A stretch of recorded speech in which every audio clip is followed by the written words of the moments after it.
ವಿಜಯಪುರ ಪುರಸಭಾ ಮುಂದೆ ಮಾಜಿ ಅಧ್ಯಕ್ಷರು ಹಾಲಿ ಸದಸ್ಯರು ಪ್ರತಿಭಟನೆ.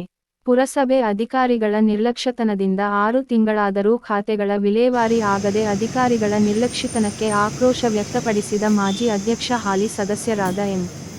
ಸತೀಶ್ ಕುಮಾರ್. ವಿಜಯಪುರ ಪುರಸಭೆಯಲ್ಲಿ ಕಳೆದ ವರ್ಷ ಖಾತೆಗಾಗಿ ಅರ್ಜಿ ನೀಡಿದ್ದಾರೆ, ಇದುವರೆಗೂ ವಿಲೇವಾರಿ ಆಗಿಲ್ಲ ಎಂದು ಖಾತೆದಾರರು ಮತ್ತು ವಾರ್ಡ್ನ ಸದಸ್ಯರಾದ ಎಂ. ಸತೀಶ್ ಕುಮಾರ್ ಮತ್ತು ಪುರಸಭಾ ಸದಸ್ಯರಾದ ಸಿಎಂ ರಾಮು ಸಾರ್ವಜನಿಕರು ಸೇರಿ ಪ್ರತಿಭಟನೆ ನಡೆಸಿದ್ದಾರೆ. 2 ಬಾರಿ ಕಂದಾಯ ಕಟ್ಟಿಸಿಕೊಂಡಿದ್ದಾರೆ ಎಂದು ಆರೋಪ.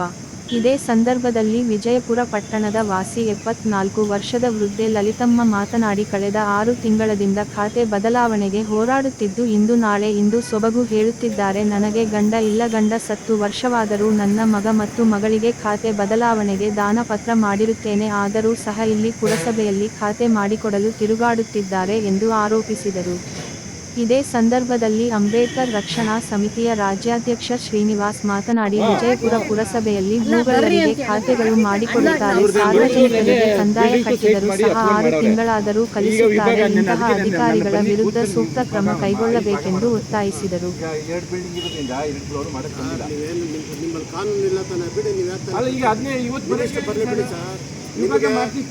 ಸಂಬಂಧ ಇಲ್ಲ ಅಂದಮೇಲೆ ಮಿನಿಸ್ಟರ್ ಬರಲಿ ಬಿಡಿ, ಇದಕ್ಕೆ ಸಂಬಂಧಪಟ್ಟಂತ ಮಿನಿಸ್ಟರ್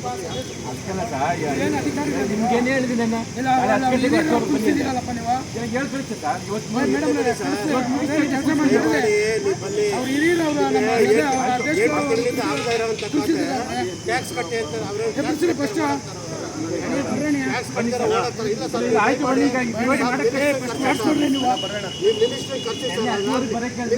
ನಿಮಗೆ ರೈಟ್ಸ್ ಇಲ್ಲ ತಾನೆ, ಮಿನಿಸ್ಟರ್ ಖರ್ಚು ನಿಮಗೆ ರೈಟ್ಸ್ ಯಾರು ಕೊಡ್ತಾರೋ ಅವ್ರು ಖರ್ಚು ಇಲ್ಲ. ಡಿ ಸಿ ಅವ್ರಿಗೆ ಬೇಕಾದ್ರೆ ಡಿ ಸಿ ಅವ್ರಿಗೆ ಫೋನ್ ಮಾಡಿದ್ರು. ರಾಮು ಅವರೇ, ಮೀಟಿಂಗ್ ಅಲ್ಲಿ ಹೇಳಿದ್ದೀನಿ, ಖಾತೆ ತೊಂದರೆ ಆಗ್ತಾ ಇದೆ, ಇವರಿಬ್ಬರದು ಪ್ರಾಬ್ಲಮ್ ಆಗಿದೆ, 8 ತಿಂಗಳಲ್ಲಿ ಕೊಟ್ಟಿದ್ದಾರೆ. ಎಷ್ಟು ದಿನ ಬೇಕಂದ್ರೆ ಎಷ್ಟು ದಿನ ಆಯ್ತು ಮೀಟಿಂಗ್ ಆಗಿ? ಎಷ್ಟು ದಿನ ಆಯ್ತು? 6 ತಿಂಗಳು ಮೀಟಿಂಗ್ ಆಗಿ ಇನ್ನೂ ಅವ್ರು ಮಾಡ್ಕೊಡ್ಲಿಲ್ಲ ಅಂದ್ರೆ ನಾವೇನು ಸದಸ್ಯರಾಗಿ ಕಚೇರಿ ಬೆಚ್ಚಕ್ಕೆ ಬರ್ಬೇಕು. ಸದಸ್ಯರಿಗೆ ಅವಮಾನ ಮಾಡ್ತೀರಲ್ರಿ ನಿಮ್ಮ ಸ್ಟಾಫ್. ಅಷ್ಟು ನಿಮ್ಮ ಸ್ಟಾಫ್ ಕರೀರಿ ನಿಮ್ಮ ಮ್ಯಾನೇಜರ್ನ ಕರೀರಿ, ನಿಮ್ಮ ಶಿವ ಕರೀರಿ, ನಿಮ್ಮ ಸ್ಟಾಫ್ ಎಲ್ಲ ಕರೀರಿ, ಅವ್ರು ಕ್ಷಮಾಪಣೆ ಮಾಡಿ ಕೆಲಸ ಮಾಡಿ. ಹಿರಿಯರು ಕುಂತಿದ್ದೀರ ಅವಮಾನ ಮಾಡ್ತಾರೆ.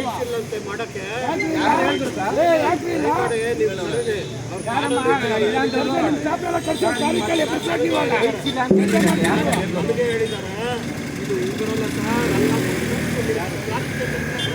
ಕಾರ್ಯಕ್ರಮ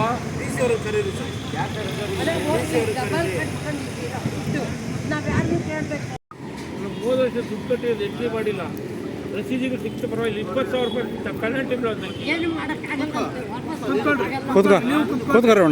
ಸಾರ್ವಜನಿಕವಾಗಿ ನೀವು ಕುಂತ್ಕೊಂಡು ನಿಮ್ಮ ಜೊತೆ ನಾವಿದ್ದೀರಿ. ನಿಮ್ಮ ಜೊತೆ ಏನಾಗೈತೆ ಹೇಳ್ರಿ, ನಿಮ್ಮ ಜೊತೆ ನಾವಿದ್ದೀರಿ. ಅದೇ ಒಂದು ಕೊಂದರ್ಸ್ಕಿಂಡೆ ಶುಕ್ರವಾರ నేను మాట్లాడుతున్నాను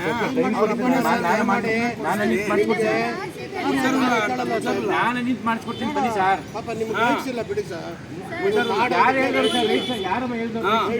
ಬಶೀರ್ ಅವ್ನು ಕೊಡ್ತಾರೆ ಇಲ್ಲ, ಇವತ್ತು ನಮಾಜ್ ಮಾತಾಡ್ತೀನಿ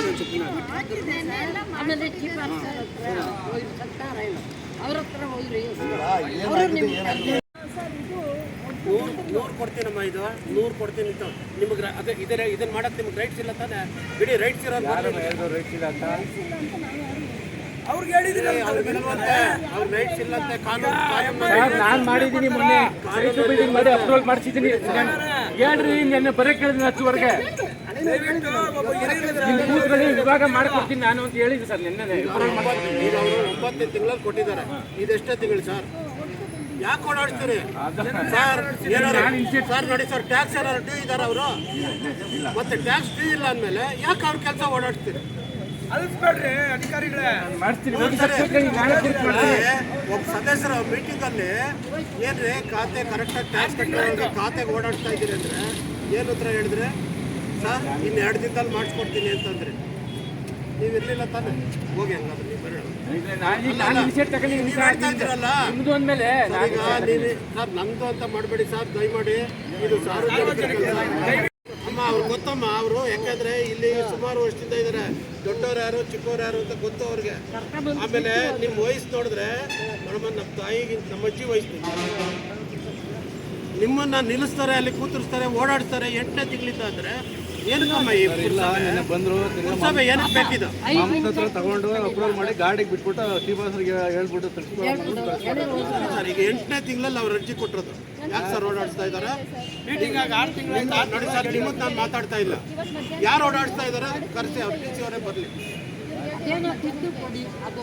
ಸರ್. 2 ಸರಿ ಟ್ಯಾಕ್ಸ್ ಕಟ್ಸ್ಕೊಂಡಿದ್ದಾರೆ. ಏನು ಸರ್ ಅಯ್ಯಮ್ಮ ಏನು ನ್ಯಾಯ ಮಾಡಿದ್ದಾರೆ? 2 ಸರಿ 1 ವರ್ಷದ ಟ್ಯಾಕ್ಸ್ 2 ಸರಿ ಕಟ್ಸ್ಕೊಂಡಿದ್ದಾರೆ. ಒಂದು ಅವಕಾಶ ಕೊಡಿ ಸರ್, ಮಾಡ್ತಾರೆ. ಬರಲಿ ಟಿ ಸಿ ಅವ್ರು ಬರಲಿ. ಆ ಟ್ಯಾಕ್ಸ್ ದುಡ್ಡು ಎಲ್ಲಿಗೋಯ್ತು, ಯಾರ ಅಕೌಂಟ್ಗೆ ಹೋಯ್ತು, ಎಲ್ಲೋಯ್ತು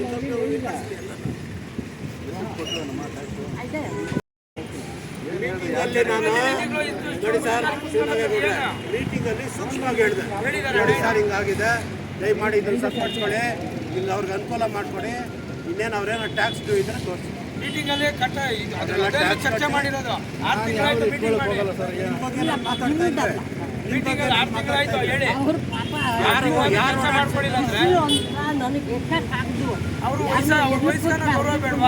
ಎಷ್ಟಮ್ಮ ವಯಸ್ಸು ನಿಮಗೆ?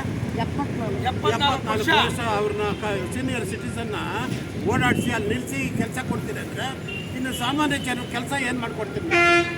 ನಾವೇನು ಉತ್ತರ ಕೊಡೋ ಜನಪ್ರತಿನಿಧಿಗಳಾಗಿ ನಾವು ಸಾರ್ವಜನಿಕ ಸೇವೆ ಮಾಡಿರೋದನ್ನ ಏನು ಮಾಡ್ತೀವಿ? ಅವ್ರಿಗೆ ಯಾವುದೋ ಒಂದು ಖಾತೆ ಮಾಡಿಕೊಡ್ಲಿಕ್ಕೆ ನೀವು ಅವ್ರನ್ನ 8ನೇ ತಿಂಗಳಿಗೆ ತಾಲೂಕಿದೆ ಅಂದರೆ ಅದಕ್ಕಿಂತ ನಾಚಿಕೆಗಡೆ ಇನ್ನೊಂದಿಲ್ಲ ಅಂತ ಹೇಳ್ತೀವಿ. ಹೇಳ್ರಿ, ನೀವು ಎಷ್ಟೇ ತಿಂಗಳಲ್ಲಿ ಕೊಟ್ಟಿರೋದು? 9 ತಿಂಗಳಲ್ಲಿ ಅರ್ಜಿ ಕೊಟ್ಟೆ, ಬೆಳಗ್ಗೆ ಬಾ ಸಾಯಂಕಾಲ ಬಾ. ಬೆಳಗ್ಗೆ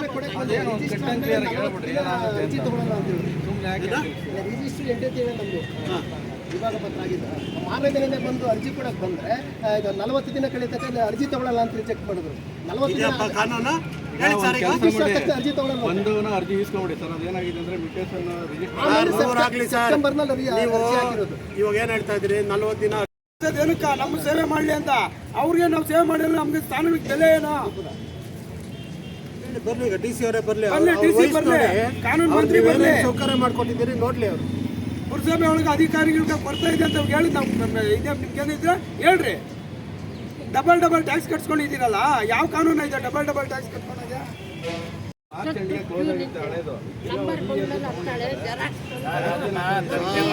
ದಯಮಾಡಿ ಆ ಥರ ಕನ್ಫ್ಯೂಷನ್ ಮಾಡ್ಕೊಬೇಡಿ. ನೀವು ಆ ವರ್ಷದ 2 ಸಾರಿ ಕಟ್ಸ್ಕೊಂಡಿದ್ದಾರೆ, ಮುಂದೆ ವರ್ಷದ ಜಿಲ್ಲೆನಾಗೆ ವಿಜಯಪುರ ಅಂದ್ರೆ ಮೀಟಿಂಗಲ್ಲಿ ಹೇಳಿದ್ರೆ ನೀವೆಲ್ಲ ಹೆಸರು ಫೋನ್ ತೆಗಿತಲ್ಲ, ಜನಪ್ರತಿನಿಧಿ ಫೋನ್ ತೆಗಿಯಲ್ಲ. ಏನಿದೆ ಅಧಿಕಾರನ ಏನು ಅನ್ಕೊಂಡಿದ್ದಾರೆ? ಬೇಡ ಸರ್, ನೀವು ಮಾಡಿಸ್ಬೇಡಿ. ಈಗಾಗಲೇ 8ನೇ ತಿಂಗಳಲ್ಲಿ ಕೊಟ್ಟಿದ್ದಾರೆ ಅರ್ಜಿ, ಇನ್ನೂ ಮಾಡಿಕೊಟ್ಟಿಲ್ಲ. ನೀವು ನಿಧಾನ ಮಾಡಿ ಸರ್. ಯಾಕೆ ನಿಧಾನ ಮಾಡಿ? 74 ವರ್ಷ ಯಜಮಾನಮ್ಮನಿಗೆ ಅವ್ರನ್ನ ಓಡಾಡಿಸ್ತೀರಿ ಅಂದ್ರೆ ಅವರು ನಮ್ಮನ್ನು ನಮ್ಕೊಂಬತ್ತಾರೆ, ನಮಗೆ ಗೌರವ ಏನು ಅನ್ಕೊಂಡ್ಬಿಟ್ಟಿದ್ದೀರಿ?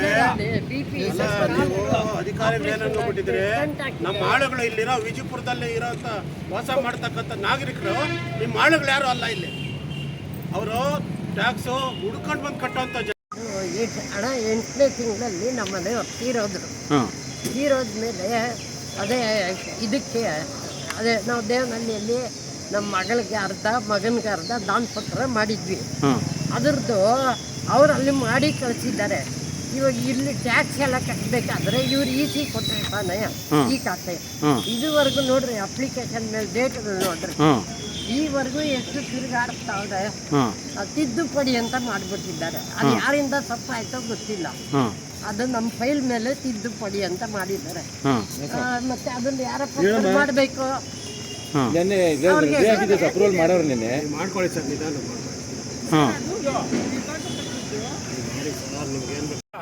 ಮುಖ್ಯಾಧಿಕಾರಿಗಳಿಗೆ ಧಿಕ್ಕಾರ, ಧಿಕ್ಕಾರ, ಧಿಕ್ಕಾರ. ಮುಖ್ಯಾಧಿಕಾರಿಗಳಿಗೆ ಧಿಕ್ಕಾರ. ಪುರಸಭೆಯಲ್ಲಿ ಮುಖ್ಯಾಧಿಕಾರಿಗಳಿಗೆ ಈ ಖಾತೆ ಬಗ್ಗೆ ಆಗಲಿ ಬಿ ಖಾತೆ ಬಗ್ಗೆ ಆಗಲಿ ಅರ್ಜಿಗಳು ಸಲ್ಲಿಸಿದ್ರೂ ಕಿಮ್ಮತ್ತು ಕೊಡ್ತಾ ಇಲ್ಲ. ಅದೇ ಗೂಗಲ್ರಿಗೆ ಅಥವಾ ಪುರಸಭೆ ಸತ್ತು ಲಪ್ಟಾಯಿಸೋಂಥವ್ರಿಗೆ ಕೂಡಲೇ ಈ ಖಾತೆ ಮಾಡ್ತಾರೆ, ಈ ಖಾತೆನೂ ಮಾಡ್ತಾರೆ. ನ್ಯಾಯಸಮ್ಮತವಾಗಿ ದಾಖಲೆಗಳು ಕರೆಕ್ಟಾಗಿ ಸಲ್ಲಿಸಿದ್ರು ಸಹ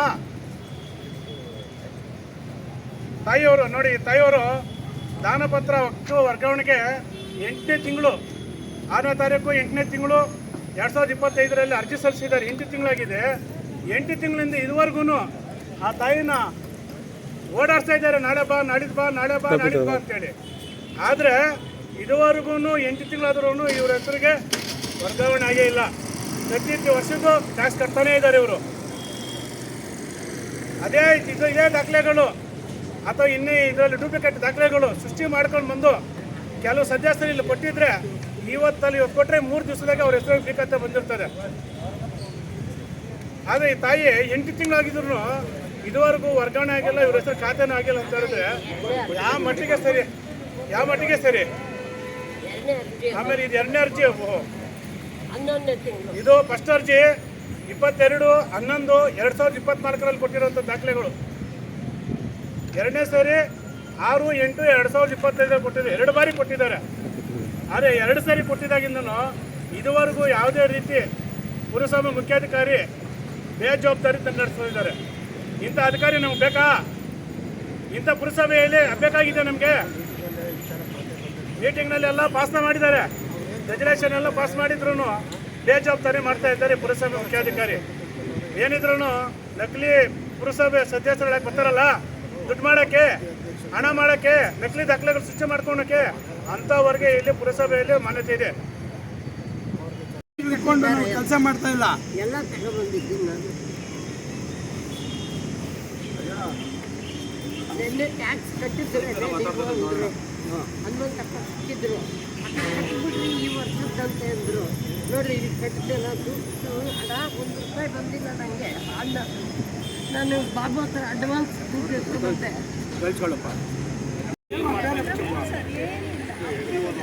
ಹೇಳು ಸ್ವಲ್ಪ ಪಾಪ.